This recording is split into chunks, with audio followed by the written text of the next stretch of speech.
Hi guys, my name is Siobhan Evans-Egan. I'm a psychic medium, shamanic healing practitioner, and mentor and teacher in psychic mediumship and development. So I'm an admin on the International Mediumship page where I'm sharing this video because one of our members has asked a question regarding her psychic and medium development, and this is where I'm doing a video to answer that question, and everything I speak about just comes from my own experiences. So the question is there a list of things we should not say or do in a reading? Okay, so I'm going to straight come at it. I'm in the middle of teaching a beginner's psychic and medium class, and this is one of the topics that came up this week that we discussed. So I'm going to use some of the topics that we won't talk about. So a list of things we should not say or do. So firstly, as a person who is either beginning to do readings or reading for a long time, you are going to have your own ethics and boundaries in which you won't cross. So it's important to set that up as you go on. Like I'm reading professionally probably about 15 years, but I'm developing 30 years. So 30 years ago, would I touch off infertility? No. Would I touch off health? No. So it's different now. So you have to ask where you are right now, what topics you would be uncomfortable with, and don't want to discuss in your readings, and go from there. So it's very important that you have your list already. So this is the list I'm just going to touch off that came up in our beginners class. And the first one is death. Not to, and this is all psychic in readings, not to predict deaths. I don't do it, won't do it, because I'm not God. I don't. Have I gone to people who have? Yes, I have.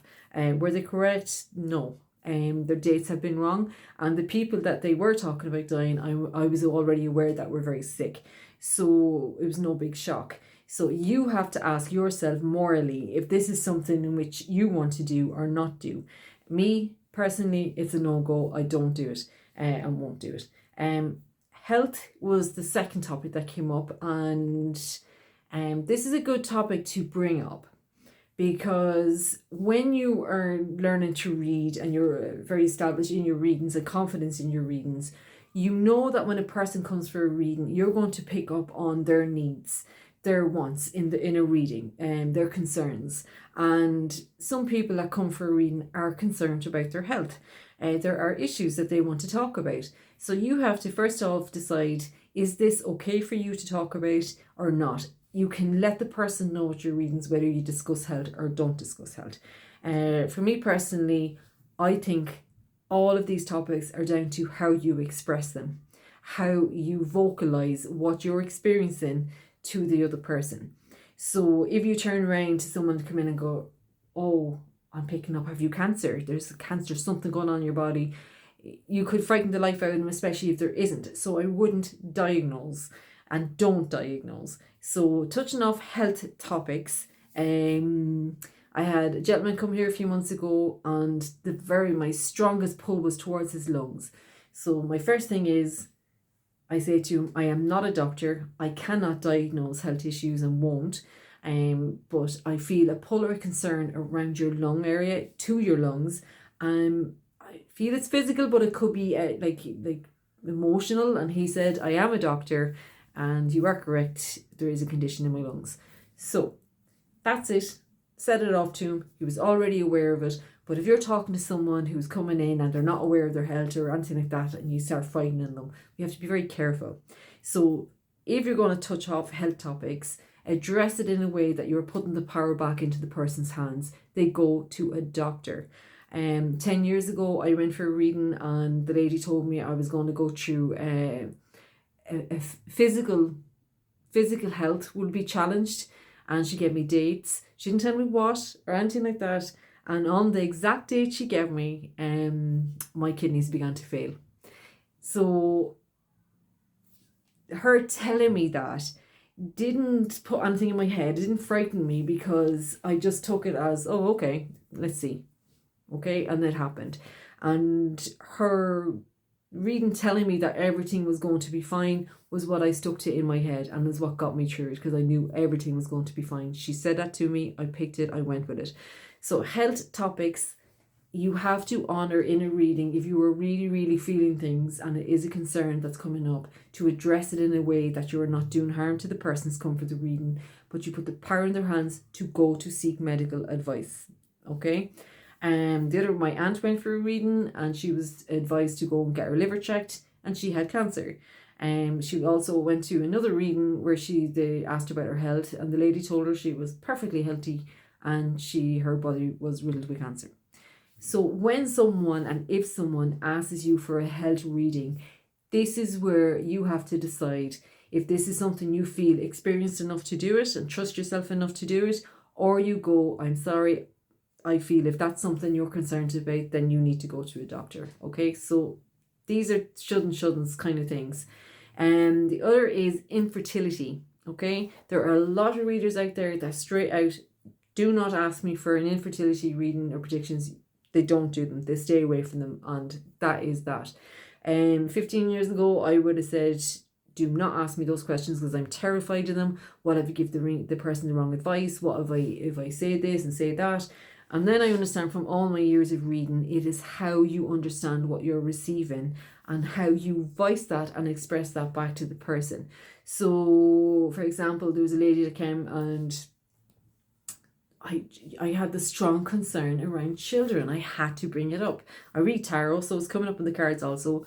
And I said to her, would you mind we talked about discuss children? Because I'm getting a sense or a feeling of difficulty around children, but I don't know if that is a physical element or it's a mental. And she was able to go, well, it's mental, I fear this, fear that. Because you could be picking up on someone's fear of not having children, and you could turn around and go, you're not going to have children, and destroy them because you could be picking up on their fears. So there's a fine line that you have to know not to cross, but how to address a topic that your client, it's coming up as a concern and needs to be brought up in a reading, but you have to decide if that is a topic you're comfortable enough and trust yourself to do, or you stay away from it.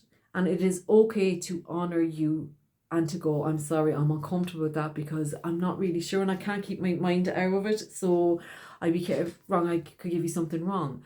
One lady came for a reading. Her daughter had had a reading in the past, and the lady told her, you're never going to have children.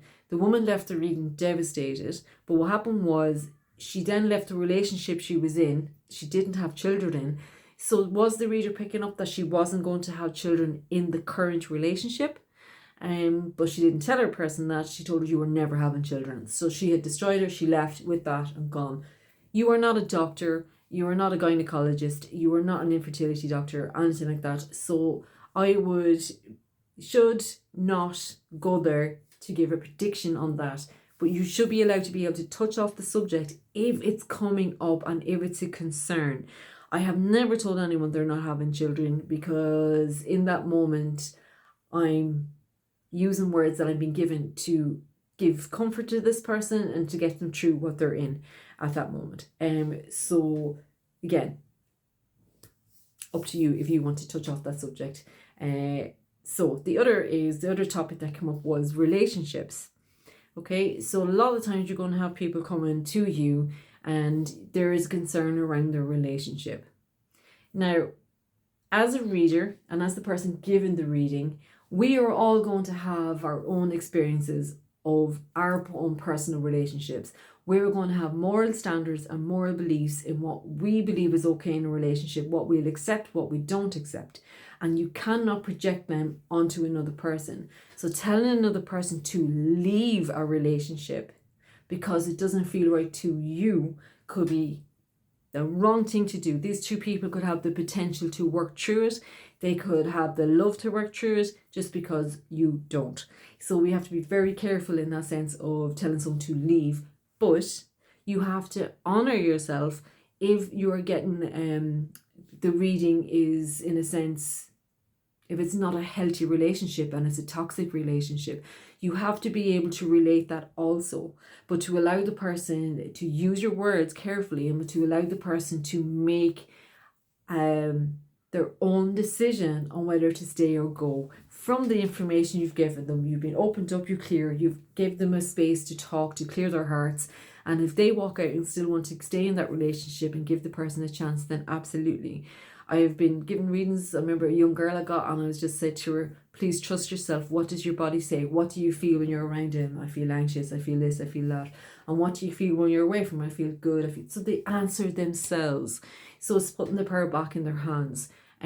So if you have to touch off the relationship topic, then obviously it is something that you handle, but I would not tell anyone to leave. But I would be honest if I'm feeling and sensing that this is an unhealthy relationship or a good relationship. I would give it as I get it, but I express my words in the sense of, I don't go, he's a bad person and you need to leave him and go, even though sometimes I want to say that. They nearly answered themselves with the information that you give them. So I wouldn't tell someone to leave or to stay. I would read it in the sense of, here's advice and take it as you need it.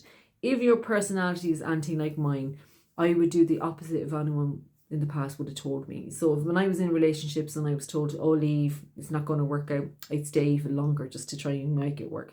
So that's what you're dealing with as well. So you can touch off these subjects, these are topics, but you cannot tell someone to leave. You should not tell someone to leave a relationship. You can just give as you're receiving what you're getting and put it all out on the table. I've had people where they're in relationships where it's physical and they know to leave. And you can talk about their concerns around leaving or not leaving. That's kind of the way I stick to that. The other one is I shouldn't do. This is all different. I don't do predictions. This is something, if you go to a reading and it's like 30 minutes of someone telling you what's coming to you or what's going to happen, I'd walk out, because readings are evidential. They should be about the now. They should be about your physical life, what's going on now, the story of it, to help you.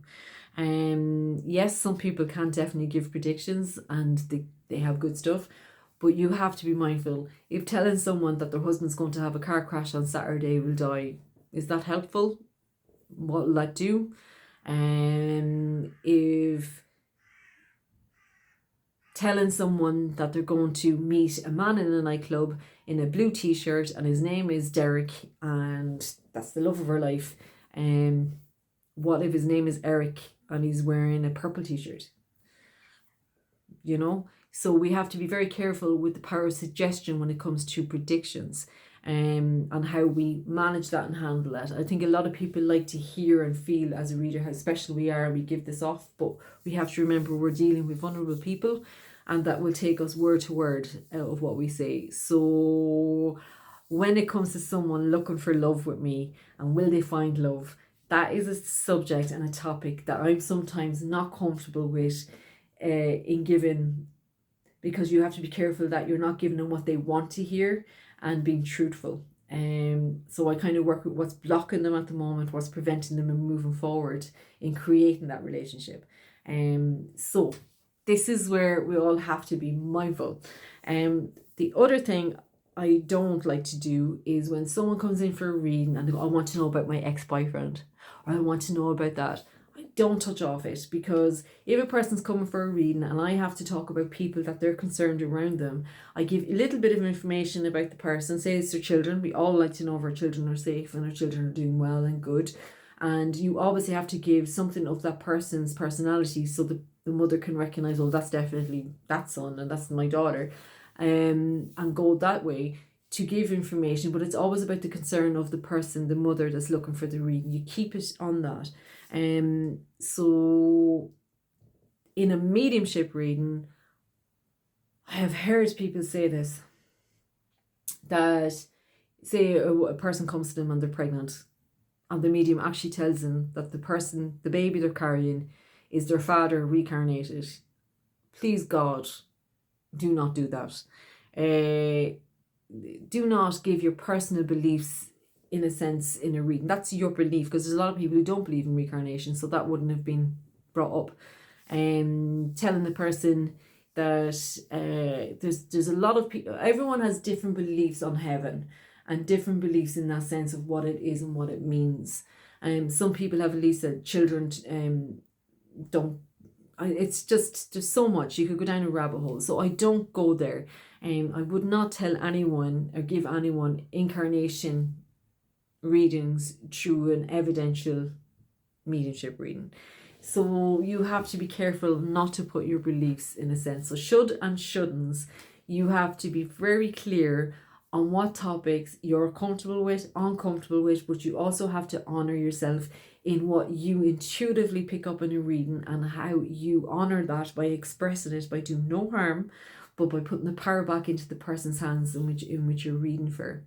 And if they come asking questions about health, straight off that we're concerned about it, straight to a doctor. If they're asking about fertility, this is where you can decide whether it's a topic that you feel comfortable enough to talk about. But please do not tell, and don't give false hope either. So you have to be careful if by telling someone that they're never going to have children, you don't know if that's like actually, you might know that it's something that might happen, but it could be something that they're projecting out of fear. So, and they could have adopt babies, foster babies. I've heard loads of different ways in which it's come out. So unless you're 100% like sure, but also be mindful how you word it. So as I said, deaths is a no-go. Affairs is another one. I'm with my husband 14 years, no, I'm 30, and he was told when we first met that I was having an affair with his best friend. So that didn't happen. But if my husband wasn't secure in our relationship or trust me in our relationship, that could cause a lot of harm. So I would not tell people about affairs. People in readings tell me about their affairs, and I have to remain as non-judgmental as possible to give a proper reading. So that's it, guys. That's just my take on it. I'm sure you yourselves are going to have loads of things in which you think is okay and not okay, and it's good to comment so people can kind of get an idea of what they are. But you should have your own list starting off, and that way you will work through your comfort zones and what you're okay with and what you're not okay with. So yeah, I hope that helps. Okay, take care.